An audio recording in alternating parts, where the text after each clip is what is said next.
Welcome to Wait, It Gets Better, the improvisational storytelling podcast, where every week a few friends get together with our randomly designed story elements, combine them together into a story that is reminiscent to Star Wars, but has some of the same things of Lord of the Rings. I am, of course, Levi. I'm Reed. And I'm Seth. And we are here to tell you a story. I had Hero. What did you guys have? I have Ka-tet members. I have famous person. Well, I want to hear about the Ka-tet members first before we hear about anything else. Okay. Well, Remind people what Ka-tet members are. yeah, just a couple years ago, I didn't know what Ka-tet was, and I read the Dark Tower series, and there's a Ka-tet is a group of players, actors, participants in a story that are drawn together by Ka, by destiny, by whatever you want to label the force that kind of moves and shakes in the world. Right. And we have a Ka-tet of 3 in this case. I don't think it always has to be 3, but 3 seems to work together pretty well. Right. Was one of the guys? One of them is Rocco. He's a city cop, ex-military, son of a miner prospector. Mother died when he was young. He's tough and steady. Kind of no nonsense guy. Another one is Tess. She works in a children's/women's center, kind of a home for at-risk people. Right. And she's got a slight frame, but she's big-hearted and she's wary. She's kind of slow to trust people. A little bit suspicious generally. Kind of questions people's motives, and you kind of have to prove to her that you're the real deal before she'll warm up to you. Yeah. And Albert is an investigator with a major crimes division kind of guy. He's smart, kind of technical, analytical. Rocco calls him college boy. And these 3 were drawn together on a case, and they found themselves being mutually supportive, trying to get to the bottom of a kind of a mess. Right. So there's probably more on that later. This does seem really reminiscent to another Ka-tet members you had like a couple of years ago. Oh, too bad. Well, there's nothing new under the sun. No, I know it's really interesting. Maybe this is a resurgence of them. I don't mean it's not bad. It's just I thought that was really interesting. Yeah, no, I remember one Ka-tet I had, but I don't think it was like this entirely. Yeah, maybe it was just it's just a kind of close enough that my brain said it was the same. Okay. Well, you guys want to hear about the hero? Yeah. Yeah. The hero is a man. He's a John Doe. He doesn't really remember who he is, which is really falling into Reed's Ka-tet members really well. But he is a parallel universe traveling experiment. Parallel universe, they were developing tech for a faster than light kind of teleportation system, and he was the main sort of groundwork participant, right? He was the Tony Stark. He was the Elon Musk of his era. He was a brilliant writer, a brilliant scientist, a brilliant orator. He was a genius, and he had worked for 30 or 40 years developing all these ancillary technologies, right? Power generation, power transmission, quantum computing, cooling, all of these systems he made, and they all shaped up to this device which was going to allow us to transport matter and humans across the stars and across the world. We'd have no idea what's happening in his world at this point. Where we find him is in the world of the Ka-tet members, and he is a John Doe. He remembers very little of where he was and where he came from. The city that he's in is the same city. It's called the same thing as at the top of the name, but underneath that, there's just too many differences. Jackson, Johnson, Lexington, Lexingworth. Some are streets northwest and some are avenues northeast, right? So he's written off by kind of the bum who doesn't know any streets or anything. So when he asks for help going to 625 Terrace Place Northeast, they go, there is no Terrace Place Northeast. Terrace clearly runs this direction and that direction, so it's a street. And he swears, and he swears, and he swears, and then you bring him over there, and he is confused and doesn't know what's going on. So this is a couple of years after he showed up. It was a bad thunderstorm that night, and he showed up. He has begun to dream and get things to sort of get messages back. But no, there's been a couple of homeless shelters, like people who work at homeless shelters, who have kind of maybe grokked that maybe he understands about math and science more than the average person, and tried to reach out, to sort of colleges and departments and stuff like to get him to maybe get some recognition to see if they can figure out who he is. But he does a couple of things. Either they come and he explains some mathematical thing where the start of the equation is the very top of human understanding, right? And so then he starts talking in things they understand, but then quickly moves into air quotes gibberish, light transference, energy particles turning into wave, just like things that people they just call him crazy. So he typically comes back to those who are weary, which is the homeless shelter that he basically goes to. And there, the leader of the homeless shelter, Bernard, has been sort of giving him basically like a steno notepad where he just writes down his things and his ideas and doesn't let like the other people in the shelter take it away from him, or he loses it, right, because he's absent-minded. The thing is that the transfer over really destroyed a lot of his generalized intelligence. So and my thought for the story was that he's dying. There's something about the transfer over that his body is like breaking down. It could be like some sort of really aggressive dementia, but he's going to do something heroic in the time that the story starts until the end. But it might be a sad ending. That's the hero. What's your Seth? Okay, so the famous person, his name is William Wilbur, and he is considered to be the father of industry. It really matters not how long ago he existed. What matters is that he wrote a book about how to run anything. Right. It can be, you can run a restaurant by his laws. You can run, an industrial facility, manufacturing. It matters not. The things that he put down was like how to hire, who to hire, like when and how to give benefits. Right. What kind of time off they should get, and it's just like all kinds of stuff. And it's basically like the whole Bible of if you want to succeed at any kind of I say industrial thing, but um, it's kind of some people don't follow him. They might have their own little way, but it only takes a few years, and they don't compete well, and then they just kind of peter out eventually. Right.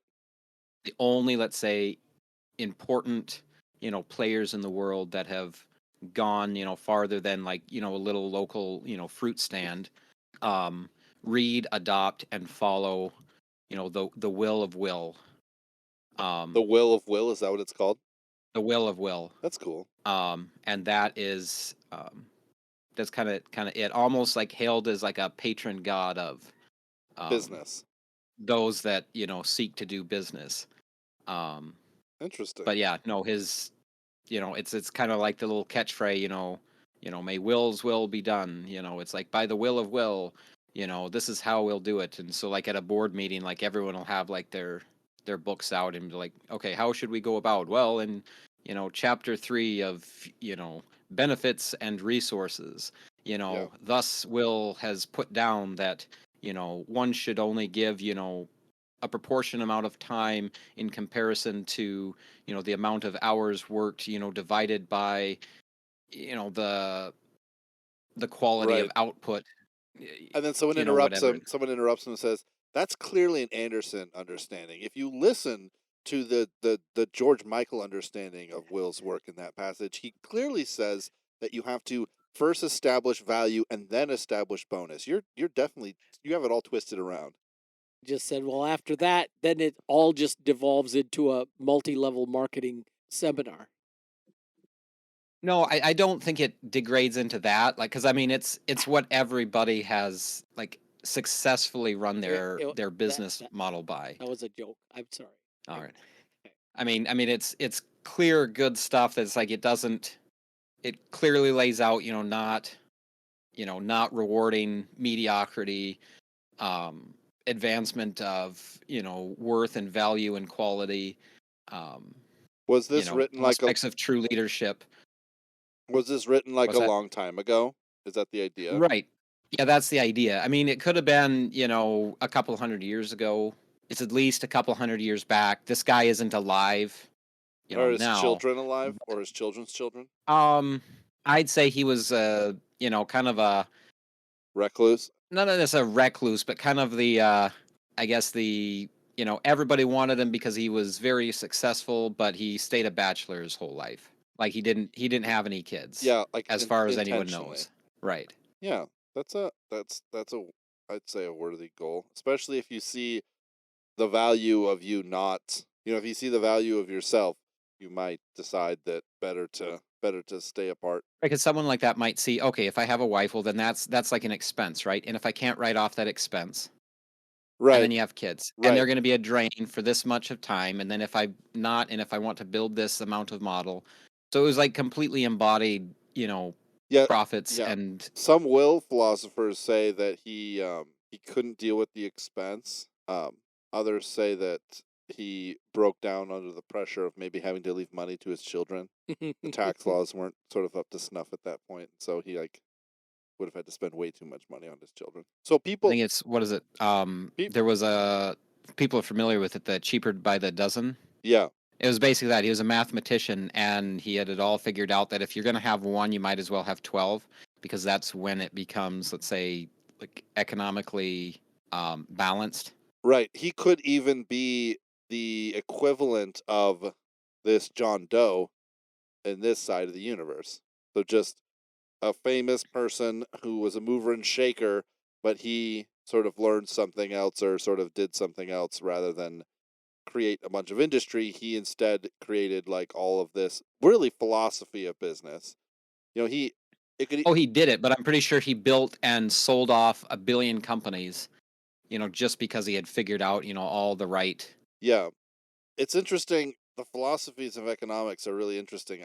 I don't really understand them all, but he would had to have basically tapped into sort of the perfect set of human, like understanding the human psyche in order to like actually create a guidebook of actual success. Right, and I think it would have come from, let's say, years of like looking at past business models. Because if you look at like past businesses that they rise to power, they become, extremely important, and then kind of like we see now, it's like they go woke and go broke. Right. And so it's like the past, like hindsight is 2020.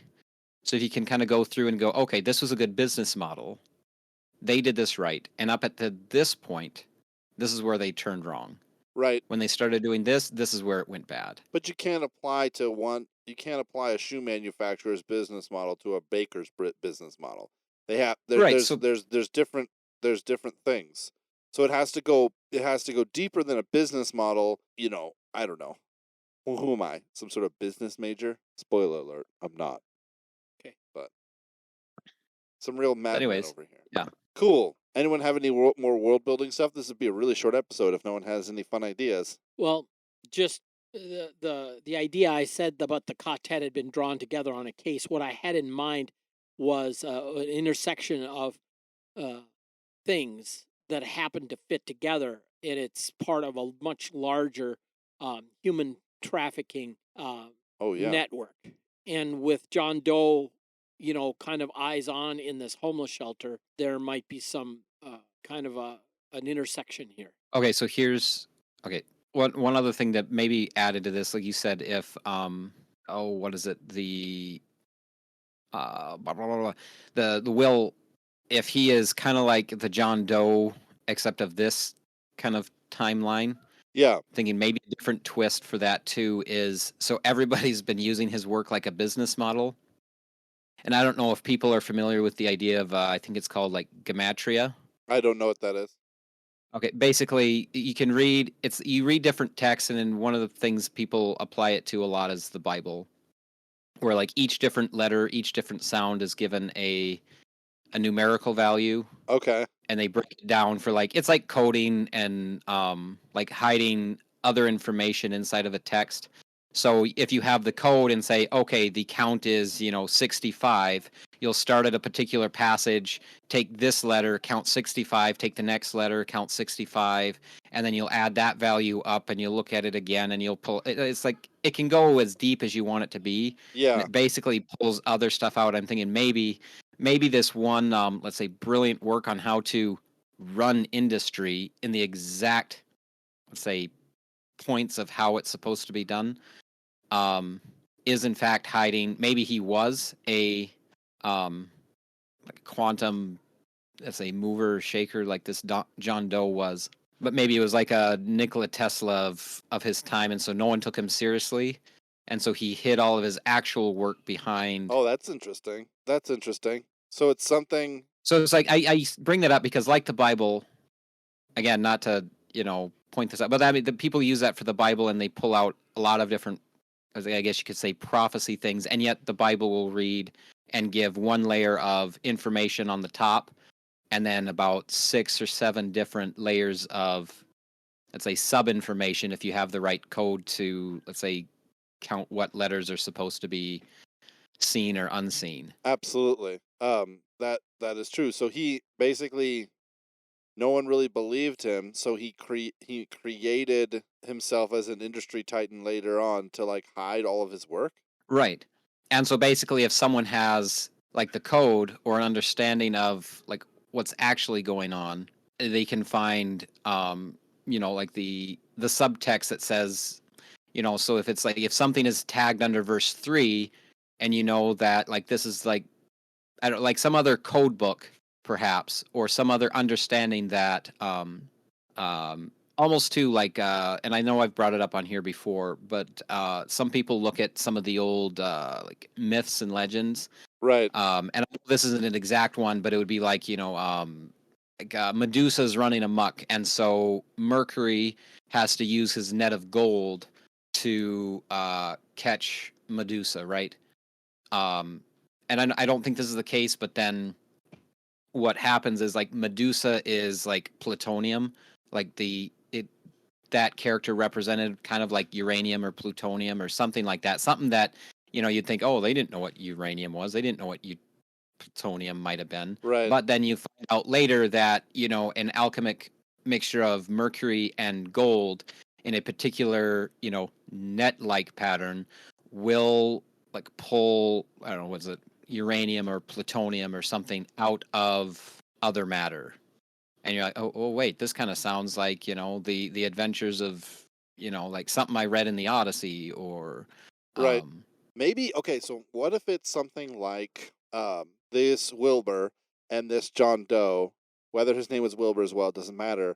He's kind of like a listener, right? He basically gets the heartbeat of the universe, like the truest form of prophet or genius, or it's like a listener. So basically, or like the perfect writer, where they sort of get the message of the universe.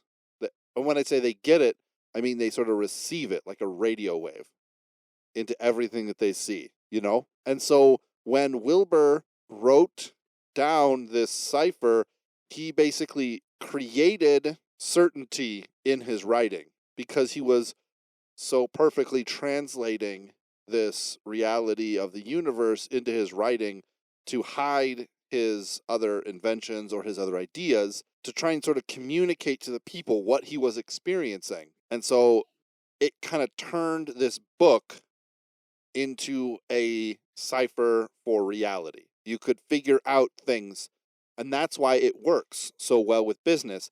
because it's not that it works so well with business, it's that everyone looks at it and someone decided to try it, and it makes you vibrate at the same frequency as reality, and therefore it works, right?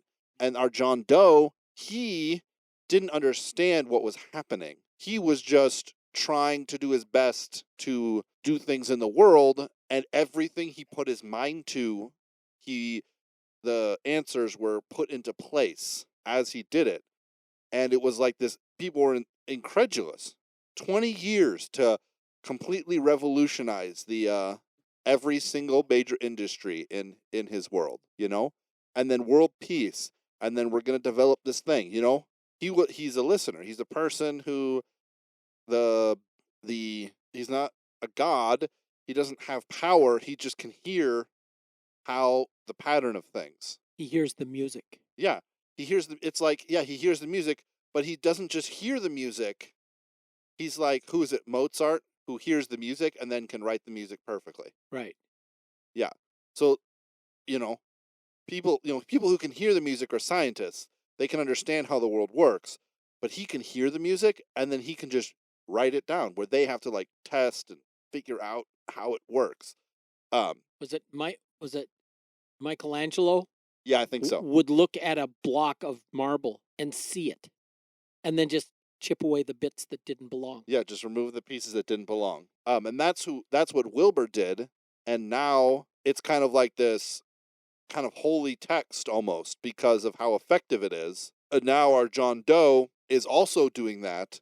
And oh my gosh, what did I say was the name of the guy who owned the Bernard.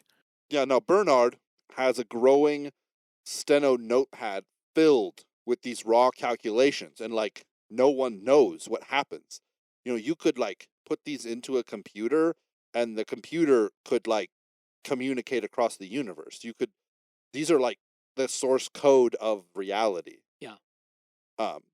And so I would say there are some 3 levels of nefarious. There's street level nefarious, there's White House level nefarious, and then there's giant boardroom that no one knows exists level of nefarious. Yeah. that are coming in to hurt him. Maybe these are the people that screwed up the John Doe character's machines in the other universe. Maybe they belong to some larger sort of multi-universe plot.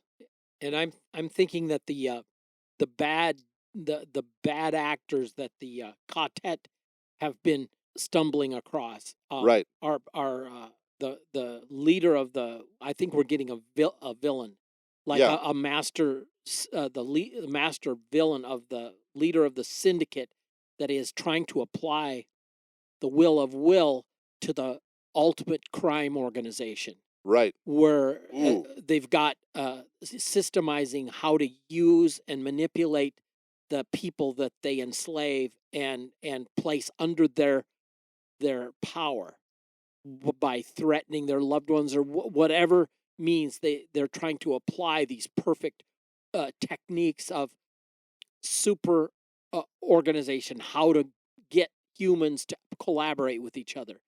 But it's like a rip in this fabric that both John Doe understands and that William Wilbur had visualized as he created the cipher of reality, so to speak. Right. That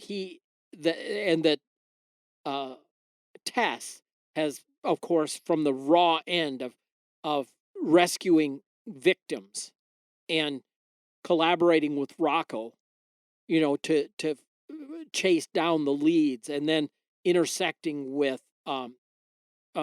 Albert, who has been working on this like from the top down, so to speak. Right. And then of course discovering victims that have fled to Bernard's homeless shelter for refuge. Absolutely. I think we have something good here. Let's call it a night, and then we'll come back next week with some more supporting pieces for this story. How's that sound, everybody? I like it. Excellent. Okay, good. Thank you, everyone, for joining us for this episode of Wait, It Gets Better. If you like this episode, please let me know. Send me a text message. Nope. Here, send Reed a text message. Reed's phone number is No, I'm just kidding. 8675309. No. 867. 5309. Yeah, no. Yeah. Send me an email at waititgetsbettercast@gmail.com or at me on Twitter at @getsbettercast. If you like this episode, please show your friends or your enemies. If you didn't like this episode, just show your enemies, because that'd be a real riff on them. All right.